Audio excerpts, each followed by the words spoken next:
की रस्सी को प्रभु आप तोड़िए और अपने चरणों से जोड़ लीजिए। यही हमारे जीवन का सार है। एक समय ऐसा आता है जब हमें बोले सब कुछ छोड़ करके मन भगवान में लगा देना चाहिए। कब तक तिजोरी हम संभालेंगे, कब तक हम बैंक बैलेंस देखते रहे, कब तक जमीन जायदाद की जिम्मेदारी संभाल कर बैठेंगे, कब आंख बंद हो जाए इसकी कोई गारंटी नहीं। तो अब बोले भगवान का भजन करना, अब भजन में प्रवेश करना।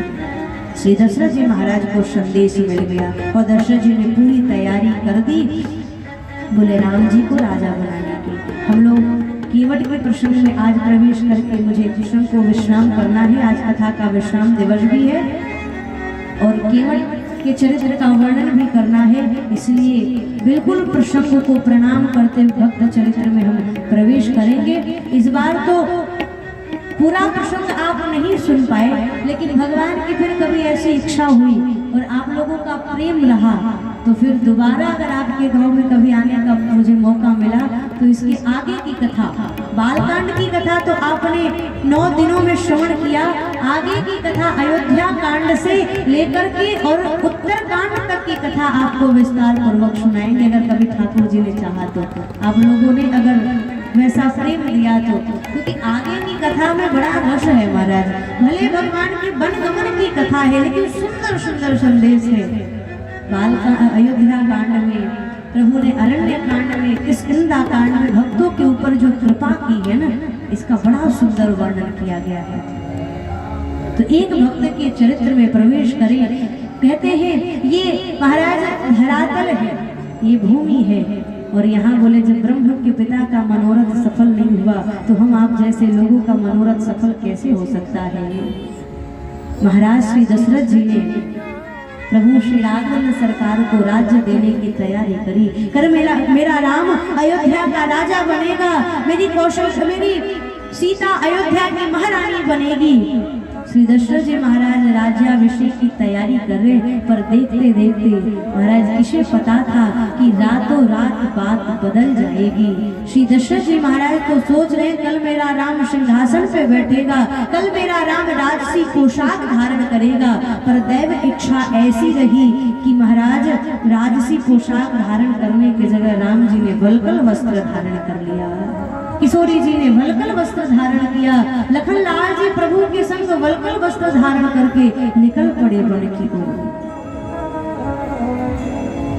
और इस वन में भी भगवान ने, अवध में तो मंगल किया, जंगल में भी आकर भगवान ने मंगल ही किया। निषाद राज गुह को प्रभु ने अपना सुंदर दर्शन दिया। निषाद राज गुह के आतिथ्य को स्वीकार करते हुए राघवेंद्र सरकार गंगा जी के किनारे आ गए। गंगा के किनारे बड़ा सुंदर प्रकरण है। गंगा के किनारे आकर के बोले राम जी खड़े हो गए। इसी गंगा के किनारे रहने वाला एक भगवान का परम भक्त नाम है जिसका केवट। अब देखो महाराज, गंगा के किनारे भगवान खड़े हैं, केवट अपनी नौका पर बैठा है और आकर के भगवान ने यहाँ मांगा, मांगी नावन केवट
कहते हैं अरे भैया केवट नौका लाओ, मुझे तुम्हारी नौका में बैठ करके गंगा पार जाना है। अब यहाँ प्रश्न ये उठता है कि पूरी दुनिया जिस राम जी से मांगती है वो राम जी केवट से मांग रहे हैं, क्यों? केवट से मांगने की आवश्यकता क्या थी? बोले महाराज ये घटना यदि सरयू जी के किनारे घटी होती तो भगवान शायद नहीं मांगते। ये घटना यदि यमुना के किनारे, गोदावरी नर्मदा के किनारे घटी होती तो भगवान शायद नहीं मांगते। ये घटना गंगा के किनारे घटी इसलिए भगवान ने मांगा। केवट जहाँ बैठा है ना ये गंगा का तट है, और गंगा का मतलब बोले गंगा भक्ति स्वरूपा है, तो ये तट घटना बोले भक्ति के तट पर घटी। अब देखो भक्ति भी दो प्रकार की होती है, एक सकाम भक्ति और दूसरी निष्काम भक्ति। और केवट जिस तट पे बैठा है ये बोले सकामता का तट नहीं है, निष्कामता का तट है। गंगा में भी दो तट होता है, एक जहां से गंगा जी बिल्कुल सीढ़ी को स्पर्श करके बहती है वो तट, और दूसरा बोले गंगा जी थोड़ा सा रेत छोड़ करके बहती है जहाँ पे किसान लोग फल फूल इत्यादि उगाते हैं। बोले गंगा सीढ़ी को स्पर्श करके बहे वो कौन सा तट है? वो बोले निष्कामता का तट है। और जहाँ गंगा रेत छोड़ करके बहती है, जहाँ किसान फल फूल उगाते हैं, वो बोले सकामता का तट है। केवट निष्कामता के तट पे है। संदेश गोस्वामी जी महाराज का यही है कि निष्काम तट पे बैठे हुए भक्त से बोले भगवान मांगते हैं, भक्त नहीं मांगता। आज भगवान ने मांगा, क्यों मांगा? अरे श्रृंगवेरपुर का राजा निषाद राजगुरु तो भगवान के साथ में है। निषाद राजगुरु एक इशारा कर दे तो कई नाविक अपना नाम लेकर के चले आए। निषाद राजगुरु ने कहा राम जी आप चुप रहिए, मैं नौका मांगता हूँ। राम जी ने कहा मैं मांगूंगा। इस समय में अयोध्या का राजकुमार बन करके नहीं आया, इस समय में दशरथ जी का बेटा राजकुमार राम बन करके नहीं आया हूँ, बल्कि इस बार मैं वनवासी राम बन करके आया हूँ। इसलिए मुझे मांगना चाहिए। श्रमिक के श्रम का सही मूल्यांकन करना तो हमारे राम जी ही जानते हैं। नौका भी राम जी ने मांगा, नौका वाले को भी राम जी कितने प्रेम से बुला रहे, मांगी नाव न केवट आना, रे भैया केवट आओ, नौका में बैठाओ और मुझे पार कर दो। बोले हम लोग रिक्शे वाले को भी देखते हैं ना, ऐसे बुलाते हैं, अरे रिक्शा, जैसे उसका नाम ही रिक्शा हो, है ना? विचार करिएगा, जब हम लोग रिक्शा और ऑटो वाले को देखते हैं तो रिक्शा ऑटो कह के बुलाते हैं, अरे उसका नाम रिक्शा नहीं है, कुछ तो उसका नाम होगा।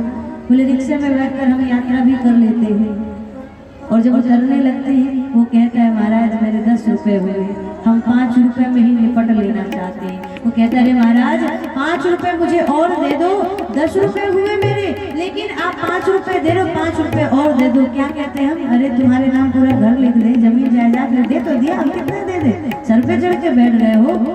मैं निवेदन करूँ आप रिक्शे वाले को अगर उसका 10 रुपए हुआ और आपने 5 केवल एक्स्ट्रा दे दिया ना, तो 5 रुपए में आप रिक्शे वाले की खुशी खरीद सकते हैं। क्या होगा? बोले 5 रुपए अगर आप एक्स्ट्रा दे दोगे उस मेहनत करने वाले रिक्शे वाले को, तो वो रिक्शा वाला प्रसन्न होकर के आपको आशीर्वाद दे देगा। लेकिन हम लोग बोले उसी को देते हैं और वहीं पे देते हैं जहाँ आवश्यकता नहीं है। कई बार हम लोग भोजन करने बैठते हैं, पेट भर जाता है, खाने की इच्छा नहीं है, फिर भी खिलाने वाला क्या कहता है? बोले भैया 1 रोटी और ले लो। महाराज और नहीं, पेट भर गया। अरे 1 रोटी और ले लो।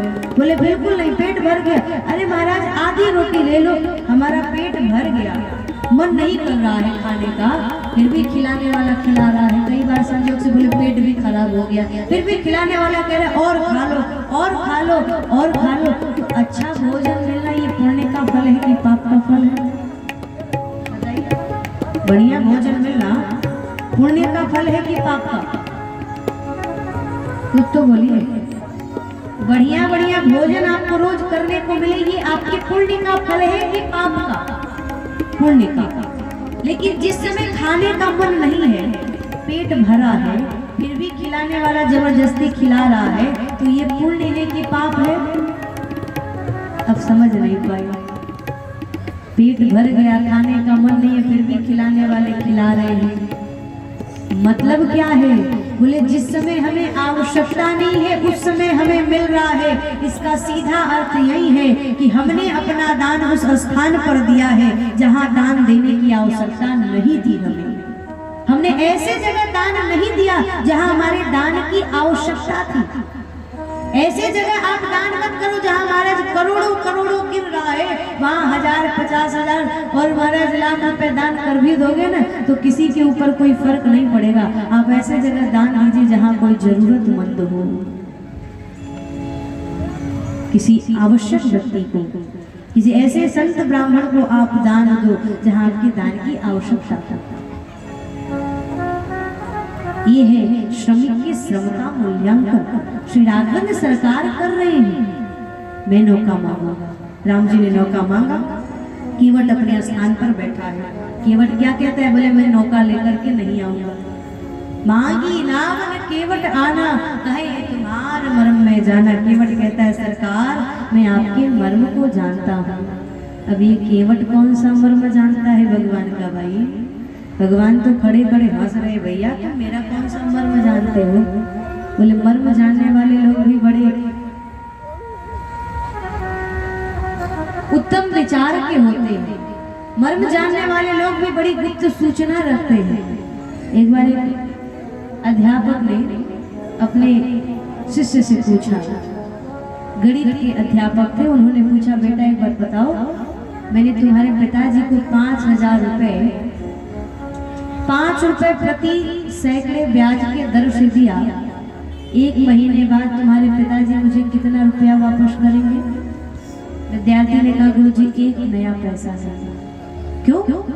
ऐसा क्यों कह रहे हो? तुम्हें गणित नहीं आता? तुम गणित नहीं जानते? अरे तुम्हारे पिताजी को मैंने 5,000 रुपए दिया मान लो, तो 1 महीने बाद बोले वो ब्याज के सहित कितना मुझे पैसा लौटाएंगे? जब शिष्य ने कहा गुरुजी 1 नया पैसा नहीं, गुरुजी ने कहा तुम गणित नहीं जानते, तुम्हें गणित नहीं आता? उसने कहा गुरुजी मैं गणित तो जानता हूँ पर आप मेरे पिताजी को नहीं जानते। उन्होंने आज तक जिससे लिया उसको दिया ही नहीं, आपको क्या देंगे? वो पिताजी का मर्म मैं जानता हूँ, आप क्या जाने? ऐसे केवल कह रहे कहीं तुम्हारा मर्म मैं जाना, मैं आपके मर्म को जानता हूँ। भैया कौन सा मर्म जानते हो?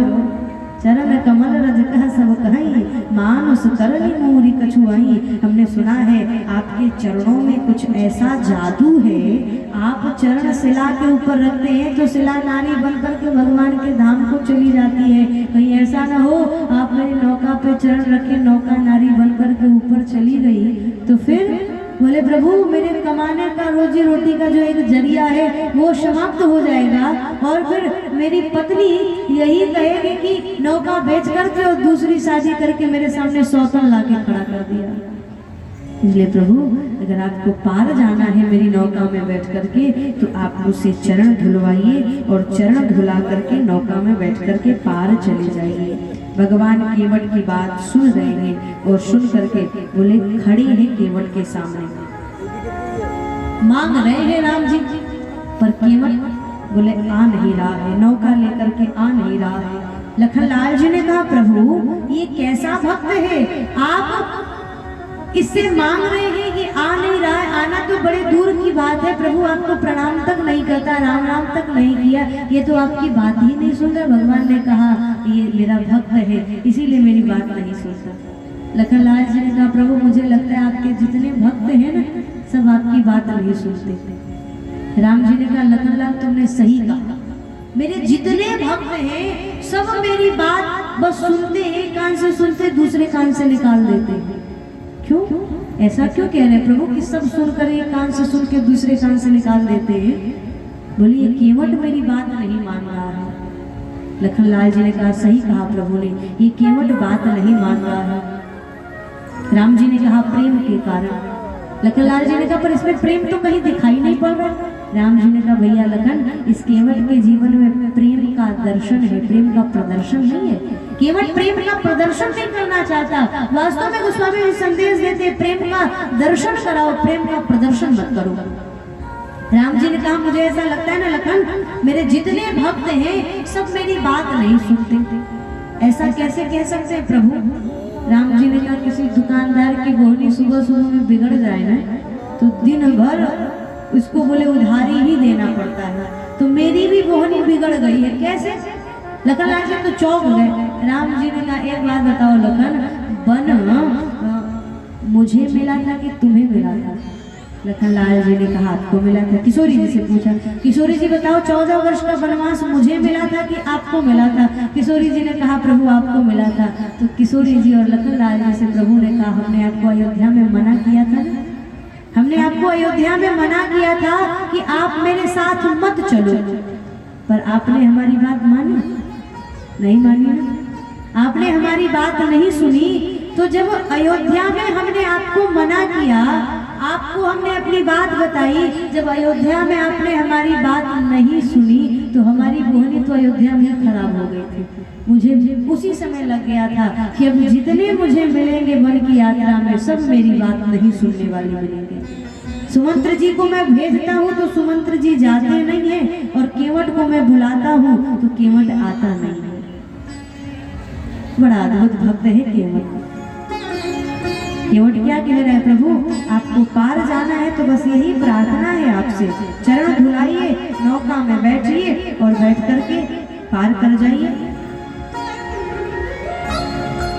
और अगर आपको मुझसे चरण नहीं धुलवाना है तो मैं कहता हूँ थोड़ा और आगे बढ़िए, गंगा जी में थोड़ा सा आगे आप जाएंगे तो कम जल है, आप पैदल भी जा सकते हैं। लेकिन अगर मेरी नौका में बैठ के पार जाना है तो आपको मुझसे चरण धुलवाना ही पड़ेगा। क्या मतलब है? बोले प्रभु शकामता के तट पे तो बहुत सारे भक्त बैठे हुए हैं, लेकिन निष्कामता के तट पे केवल यह केवट ही बैठा है। तो अगर आपको निष्काम तट से पार जाना है तो इस केवट से आपको चरण धुलवाना पड़ेगा। वरना बोले सकाम भक्ति करने वाले तो बहुत हैं, निष्काम भक्ति करने वालों की लाइन में बड़े कम लोग दिखाई पड़ते हैं। सबको भगवान से भक्ति में कुछ न कुछ चाहिए, बेटा दे दो, बेटी दे दो, मकान दे दो, दुकान दे दो, भगवान ये दे दो वो दे दो।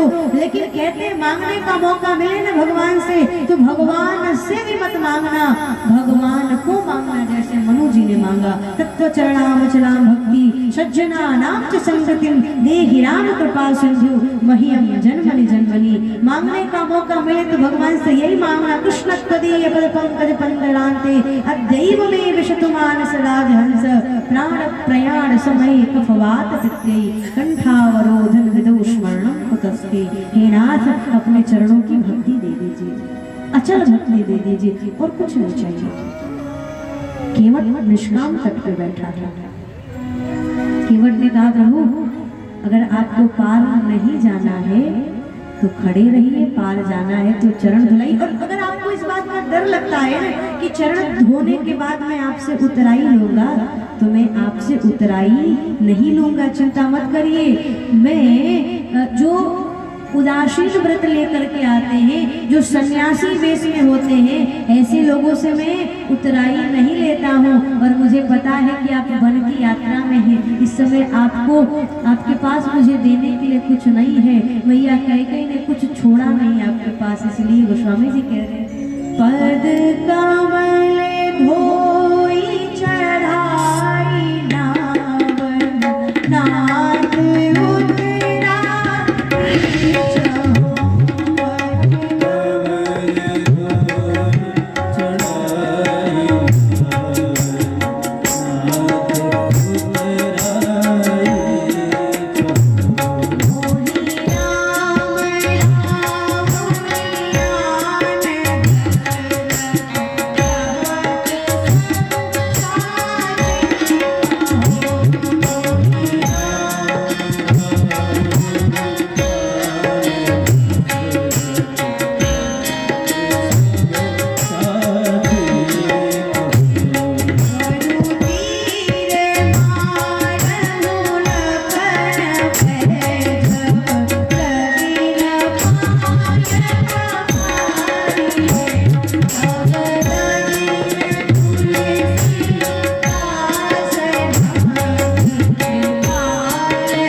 आपसे उतराई नहीं लूंगा।